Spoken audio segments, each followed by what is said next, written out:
what's up guys? I'm Chris with Virtual Engine, and today I have a special guest, my good friend Kyle. He's going to be showing us his Evo, and I can't wait for you guys to see it. So do you want to talk about the car?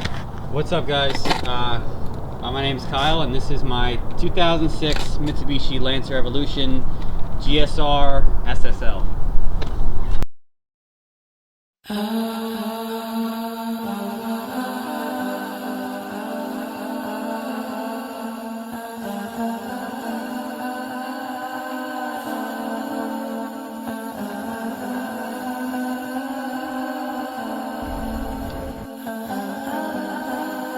I got some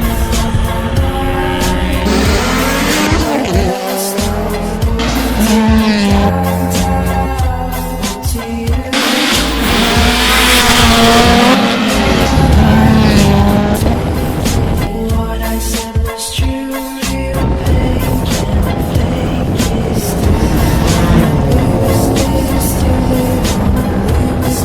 Still they wanna feel like me. Still I can't believe it's me.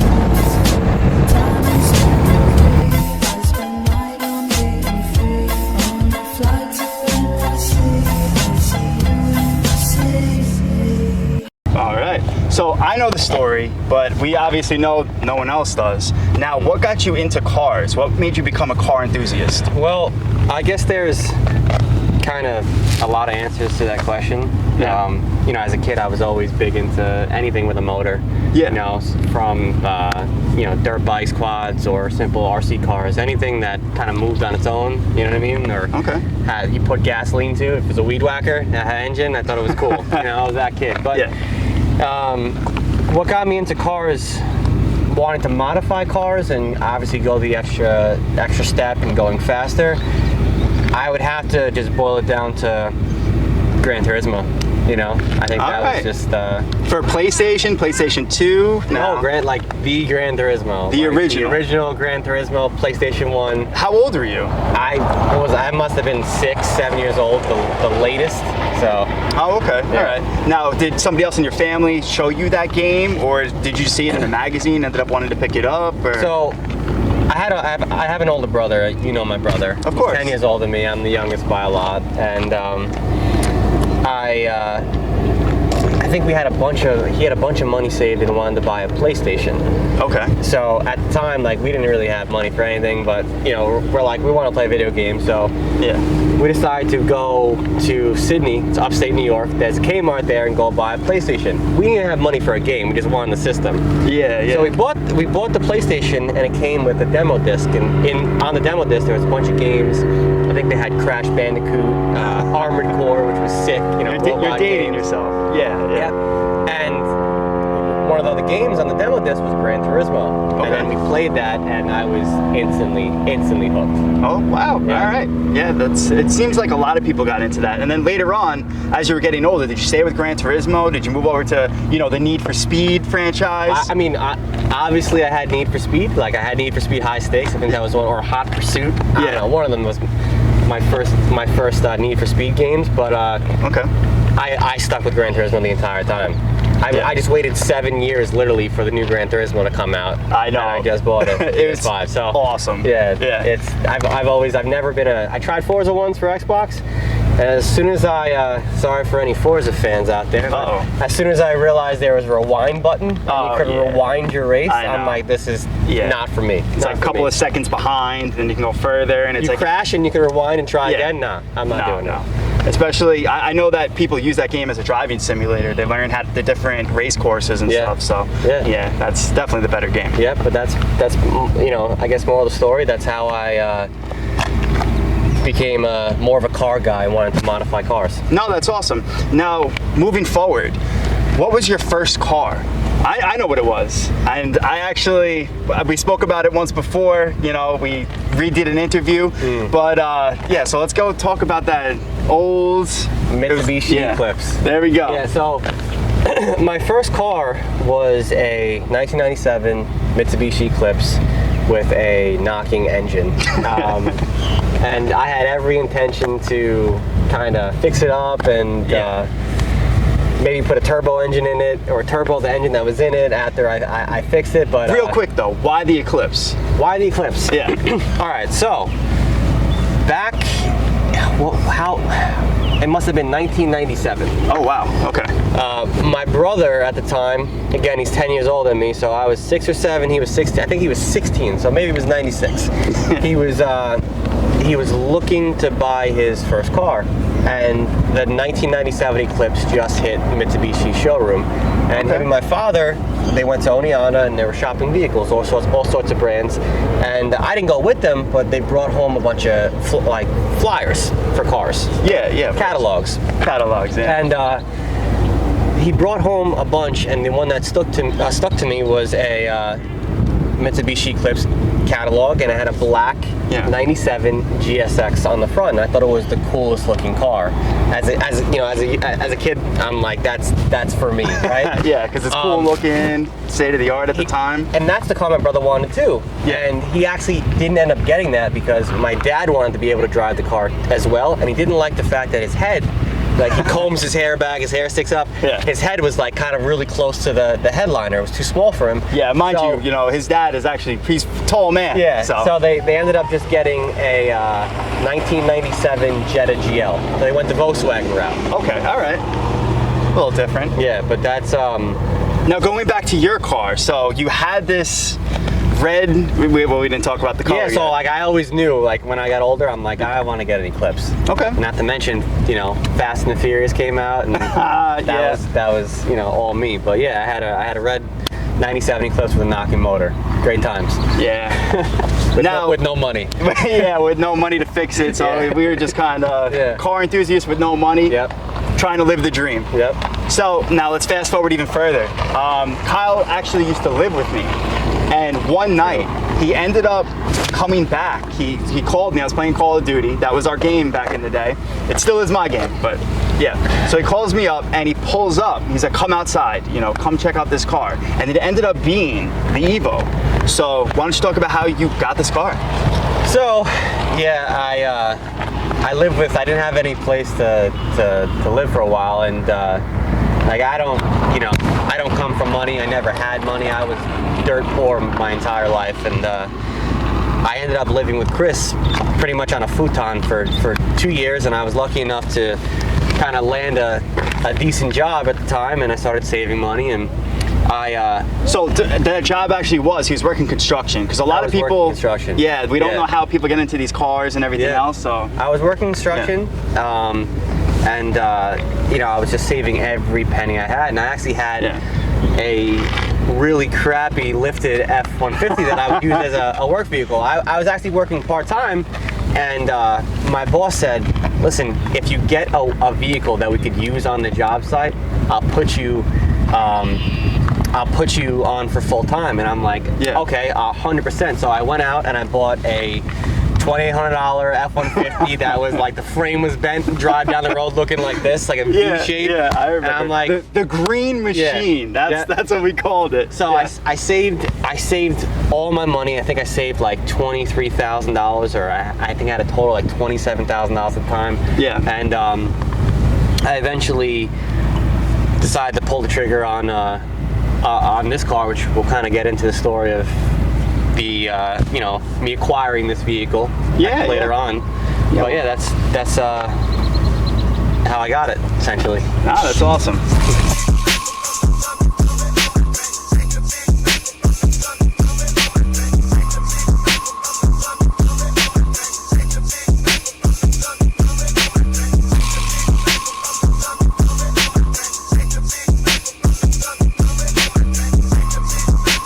So we got into how you became a car enthusiast. Now, knowing you at the time, money was kind of scarce. So how did you end up getting into the Evo? What made you pull the trigger? It was tough, because it was tough, man. Yeah. It was hard. You want something, but you also don't want to go backwards. You know what I mean? Of course. Bank account, per se. I was going from having no money to some money for the first time in my life. So the thought of spending $20-something thousand at the time on a car was pretty scary, you know what I mean? To say the least. But I think the straw that broke the camel's back for me was Evo STI Day. Okay.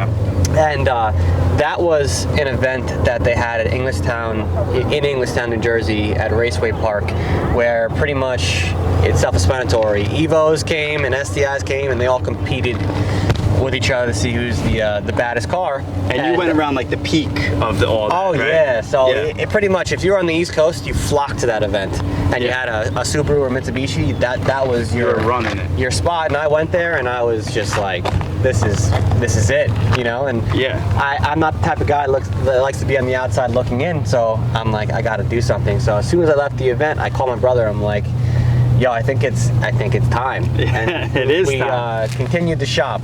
Okay. Until we found this thing. So yeah, so I know, it took you a while to end up picking out the perfect Evo for you, because, knowing you're very meticulous. You want something that's pretty much bone stock. Yeah. So how long did it take you to find it, and how did you go about finding the car at the time? it took a while. I was shopping pretty much for 3 colors at the time: white, electric blue, which they only made in 05 and 06, and obviously black is always a go-to. Of course. And it took me a little while. I was shopping Craigslist, shopping Evolution M, and this one finally, it actually popped up in Massachusetts, and I'm like, I'll take the drive. Yeah, for the car that you want, of course. And it was perfect because the car literally, the engine was untouched. The only thing done to the car was an exhaust. That's it. Yeah, that's literally it. Yeah, so Literally like today, you're not finding that. And if you were to try to find that, I'm sure it's going to be... You can find it. You know what I mean? No, But no way. Really? If you find it, right? If you find a 30-something thousand mile Evo 9 that's stock, you're paying 50, 60,000 for it. It's not going to be in the 20s anymore. No, it's no way. continuing to go up. So Exactly, and they're all built, so... for the most part, yeah. Yeah, It's very it's hard to always find an Evo that's untouched. Someone just posted a 06 Red RS with 13,000 miles stock, and he wants 85,000 for it. And he'll get 85,000 for it. You see him on Bring a Trailer all the time with low miles going for 65, 75. They're fetching crazy numbers right now. Yeah, so you definitely pulled the trigger at the right time. Now tell me about... 10 years ago. Yeah, exactly, exactly. Who knew? I would have tried to buy 30 of them and store them in a warehouse, you know? Yeah, knowing you, absolutely. Yeah. So tell us about going to get the car. Tell me about that day. 'Cause Sketchy. I remember it was Sketchy. just one night. He had hit me up, he came over, and then boom, there it was. Oh, the Evo. It's super sketchy. Yeah. So, I negotiated a price with the owner at the time for $23,000. Yeah. I had $27,000 to my name, and I knew that taxes and registration and everything would cost me around $2,000, and that would leave me $2,000 obviously left over, all said and done. And I'm like, all right, so I got money to eat. So that's always a good thing. I would get out of work around 4:30, and I worked at East Northport, and I called my brother, and we decided to take the trip, and I had to pull out $23,000, and the tricky part was I didn't even see the car. I didn't even know who owned the car. I spoke to the guy. I don't know what he looks like. It was just on Craigslist. Yeah, and the most important thing was I need to get there while it's light out, right? Yeah. If I'm living on Long Island, if you are familiar with Long Island or know the area, getting off the island without hitting traffic, especially after 4:30, it's not happening. Impossible. Yeah, it's not happening. It's horrible. Any way you go, it's just impossible. It's crazy. So we decided to take the trip, and obviously ran into some serious traffic, and it's getting dark, and we finally realized, we're not gonna make it. And we get about 10 minutes from the guy's house, and we look down and we notice that the guy's address starts with 187, and the area is getting pretty sketchy. Yeah, and having so that's an omen right there. Yeah, my brother, he's 100, he's 5'10", 135 pounds soaking wet. You know what I mean? So it's like we're essentially kind of in the hood, and I have $23,000 in cash, which I've never even held anything like that in my life, and we're like scared you're gonna lose 187. We're like, we're getting murdered. So we start pulling up to the area, and I kid you not, I'm not an overdramatic person. Every other house is boarded up, and I'm like, this is not looking good. Yeah. And then we finally pull up to the kid's house, and you have this beautiful car sitting outside. It was just so out of place. Yeah. But luckily, you know, obviously 10 years later, everything worked out fine. I'm still in contact with the kid now. The kid Really? Paul, awesome kid. Okay, yeah, that's great. So, why are you still in contact with him? Did you tell him anything? Let's hear that I promised him that I would keep the car like nice and clean. Yeah, and not wrap it around the tree. Everyone, I'm sure everyone would have the same answer. Yeah, man, like, you know, it's good. Yeah, I'll take care of it. Don't worry. You Yeah, know? But it's in good No, hands. I genuinely, I was buying my dream car, so it's like, yeah, I'm gonna keep it nice. He actually hit me up probably like 5-6 years ago and asked if I wanted to sell it, and I was like, no, dude, I'm sorry. He realized he lost a Yeah. beautiful piece of history right Yeah, there. yeah, but he still sees it. He still likes my photos. You know, he still talk now, like, you know, here and there, and it's obviously. So he's seen the entire ride that you've taken with he's it. seen the progression. Oh yeah, Yeah. yep. Oh, that's awesome. So, did you send him any race videos or anything? I haven't. No, but he's seen him on Instagram. Oh, yeah, there He's you also go. seen the car sitting on jack stands for a while too. He's seen it all. You've seen it He's all. seen the whole progression. Yeah, yeah. So. No, that's great. Yep. Now, I remember you telling me a long time ago one of your best memories with the car was actually driving back. Oh yeah. Yeah. So let's hear a little bit about that. Yeah. I mean, this was exciting. What a feeling. I can't replace this feeling. I've tried. You know, like I've bought other cool cars. You know what I mean? Like from low mileage GSXs to other Evos to. Okay. I had a 2018 Raptor. I just bought a 2022 Ford Raptor. Nothing, and I've driven cool stuff too. Yeah. I've driven GTRs. So I was gonna buy one. Nothing compares to the first time I drove this car home, and I thought about it for a while. Yeah.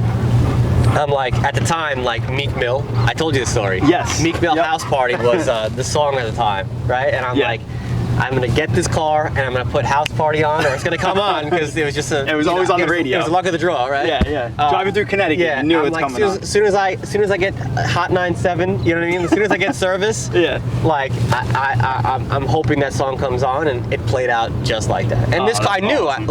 I've never sat in an Evo, I've never driven an Evo, but I Yeah. knew the car would just be perfect once I owned one, and it was everything I thought it was. Yeah, that's great. Yep. Especially just whipping it back home. I'm sure you felt Oh the raw my power. God. Something, yeah. Yeah, you know my F-150? It's a piece of crap. Yeah. I still think it was the best $2,800 I've ever spent because that got me full-time Yeah. work and I drove it for like close to 2 years without a problem. Yeah, But like I that went truck. from a lifted F-150 that was like the frame was bent in the middle. People would make fun of me because I'm driving down the road, it's like caving in the middle. Yeah, it was You know what I all mean? rusted To this, and- I talk about like polar opposites. That thing was the green machine. It was Yeah, always parked yeah, out in front of the yeah. house. I have Yeah. videos of it in front of the Oh, house yeah. of me riding and stuff. Yeah, chrome flaking Pep Boy wheels. It was yeah. Yeah, that was But a truck. listen, Good investment. Yeah, it helped me. It helped me get to where I am today. Yeah, you gotta thank it to Yep. be able to get this. Yeah, man.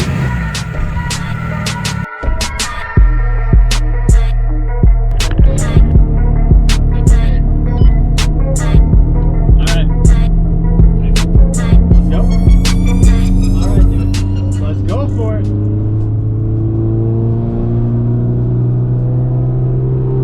The anticipation.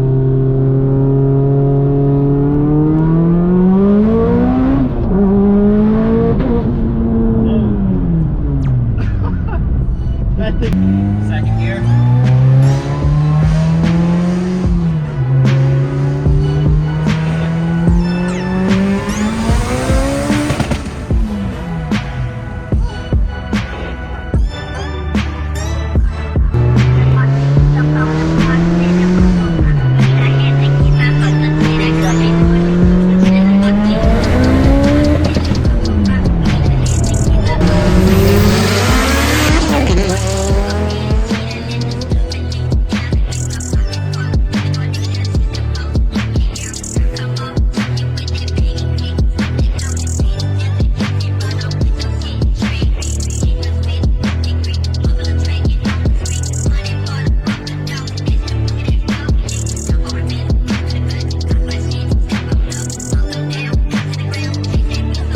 So we spoke about what made you become a car enthusiast. We spoke about how you obtained the car. Now let's get into what have you done to this car. What have I done? Yeah, so like, you know, all the customization. I know this car is has transformed from what it originally was. Yeah. So let's get a little bit into that. All right, so First things first, this car was built by a shop in Rochester, New York, which I have to shout out 1,000 times, called Street Tune Motorsports, or STM Tune.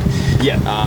The technician that built this car, I can't thank him enough. His name is Corey Bowers. He is probably 99% of the reason why I will continue to go back to STM, and they'll be the only person, he'll be the only person to ever touch this car. Well, I remember actually, sorry to cut you off, but when we were at Scramble, the race, you ended up calling him and he picked up and we were trying to diagnose. That was Emery. He's the owner. Oh, okay. Yeah, he's the one that tuned the car. Emery is awesome too. Don't get me wrong, but Corey has definitely, Emery has to run the business and deal with all the, everything else. Corey was kind of the hands-on involved guy. I mean, he's done body work on this car, like putting on the roof. He's built my motor, and he's even build me. You know what I mean? Like, so he's ordered parts. He's literally done everything. So I can't thank him enough, man. He's awesome, and he's a good person. He's a good dude. So yeah, that's awesome. What has been done to this car? Well, pretty much, I don't know where to start, man. Yeah, I know. It's a lot. It's got an STM fully built engine. It's their piston and rod setup. Well, it's a STM spec piston, 11:1 compression ratio. Okay. It's just a Manley piston, Manley turbo tough rods, GSC S3 cams. I believe we did a Kigley valve train. I don't remember exactly. It's got Garrett GT35 84 RS turbo. It's got STM's forward-facing turbo kit, which obviously you can see right here the turbo is sticking out in the grill. Oh yeah. Ready to suck in some sand, something like that. Some saltwater air. It's got a CSF radiator. It's got their 2.5 upper and lower intercooler piping. It has a Skunk 2 Racing STM ported manifold, fuel pressure regulator, their mini battery kit, all the little goodies, tile blow-off valve, tile wastegate, Olin suspension. I mean, it's got pretty much everything you need to go fast. It has their STM tranny mount catch can. It's got a fully built transmission by John at TRE, Team Rip Engineering. It's still, it's still their big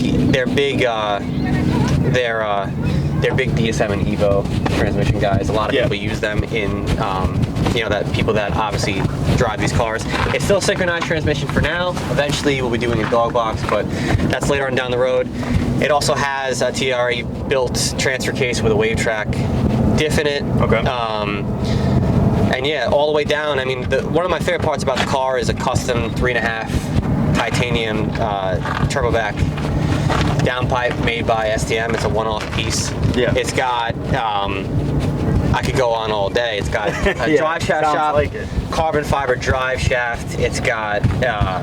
So you did all the work. Oh yeah, I mean I've done everything. Ceramic wheel bearings, Gyrodisc 2-piece rotors. If you don't mind me asking, with all this being said, like, how much did you put into this car? Including purchase price, I'm over 6 figures in invested in this car. That's crazy. Yeah, it's a lot. But the crazy part is that the next phase of this car is probably going to be like the most expensive. Really? Version, yeah. So we're gonna have to come back and see all that. Yeah. Wow. Yeah, I'll keep that under wraps a little bit. Yeah, definitely. Don't give that away. Yeah, this car already is. Yeah, it will blow your mind. It's gonna be insane. STM. I'm kind of waiting. I'm in the process of like trying to buy a house soon anyway. But STM just bought another building, so I'm waiting for them to kind of move into the new building and get everything squared away, and then the car is going to make a return trip probably to them sometime next year. So we'll see what happens, see how it plays out. Can't wait for that. Yep. Now let's get kind of to the exterior. What have you done to the exterior? I see the carbon fiber roof, like you said. Yeah, so this car was originally an SSL, which stands for Sun Sound Leather. It has the heaviest version out of all the Evo 9s, but it comes with leather seats. It has a subwoofer in the back. And the big thing was leather seats, leather door cards, subwoofer, and that's really the main thing as far as the leather aspect of the car. Yeah. And then the sun was sunroof. Sunroof, yeah. Had a sunroof, and that's a lot of weight at the highest point of the car. Exactly. So the first thing is this is not vinyl wrap. A lot of people will vinyl wrap their roof and make it look like carbon fiber. Yep. This is a real AMS carbon fiber roof, and I did that because I wanted to shave off a bunch of weight, and I'm shaving off weight at the highest point of the car, so it's very good for center of gravity, and you don't have to worry about it flipping over. yeah, things exterior, obviously the carbon fiber side skirt extensions. I have a JDM rear bumper. I have, these wheels weigh like absolutely nothing. These are Wedge Sport TC105X's. Okay. In a spec that I'm not gonna release to everybody. There you go. That's enough said. If you want to know, hit up STM. All right. I have JDM Evo 9 taillights, not the real Stanley taillights, not depot taillights, no reps. And that's cool. really it. I'm a big less is more guy. You know, I don't go crazy with the exterior on the car. I like little simple touches, and that's just kind of how I build my stuff. It's kind of like a sleeper. You know, a lot of people probably see this car until and you hear it. Yeah, that's true. That is true. But you know, nah, it's crazy. Yeah, but that's really it for the exterior, man. I mean, besides the big 3.5 inch muffler sticking out right there, that's really it.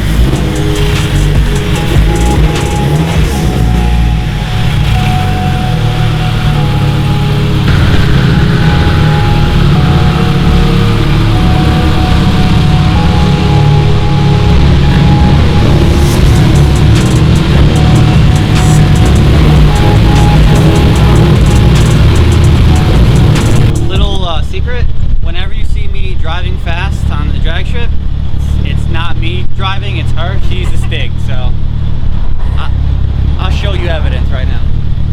Okay.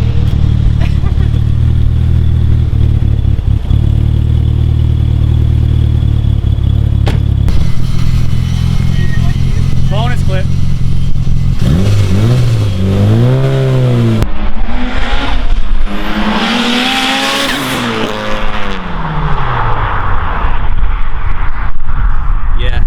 She's a badass. Boy! That was sick. Well, goddamn.